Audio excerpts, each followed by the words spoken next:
Washington, a white sedan whisked a man into the loading dock of a glass and concrete building in a drab office district in southwest Washington.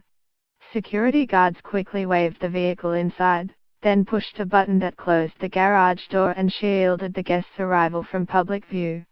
With his stealth morning arrival last week, White House counsel Donald M. Segan became the latest in a string of high-level witnesses to enter the secretive nerve center of special counsel Robert Mueller's investigation into Russian interference in the 2016 U.S. election.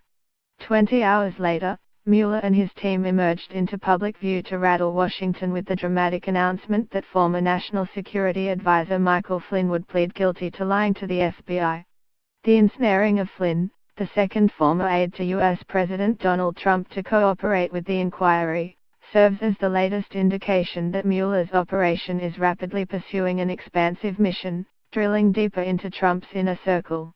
In the past 2 months, Mueller and his deputies have received private debriefs from 24 current and former Trump advisors, each of whom has made the trek to the special counsel's secure office suite.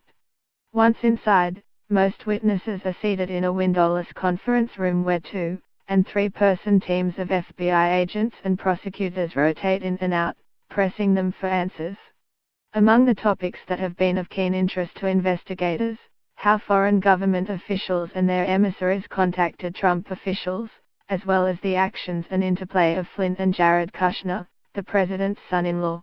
Often listening in is the special counsel himself, a sphinx-like presence who sits quietly along the wall for portions of key interviews. This picture of Mueller's operation, drawn from descriptions of witnesses, lawyers and others briefed on the interviews, provides a rare look inside the high-stakes investigation that could implicate Trump's circle and determine the future of his presidency. The locked-down nature of the probe has left both the witnesses and the public scrutinizing every move of the special counsel for meaning, without any certainty about the full scope of his investigation.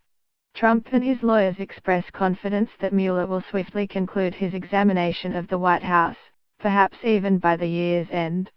Trump's Democratic opponents hope the investigation will uncover more crimes and ultimately force the president's removal from office. Meanwhile, some witnesses who have been interviewed came away with the impression that the probe is still unfolding. When they were questioning me, it seemed like they were still trying to get a feel of the basic landscape of the place, said one witness who was questioned in late October for several hours and, like others, requested anonymity to describe the confidential sessions. I didn't get the sense they had anything incriminating on the president. Nor were they anywhere close to done. White House lawyer T.Y. Cobb said he believes the probe's focus on Trump's White House is wrapping up, noting that all White House staffer interviews will be completed by the end of next week. At the end of the interviews, it would be reasonable to expect that it would not take long to bring this to conclusion, Cobb said.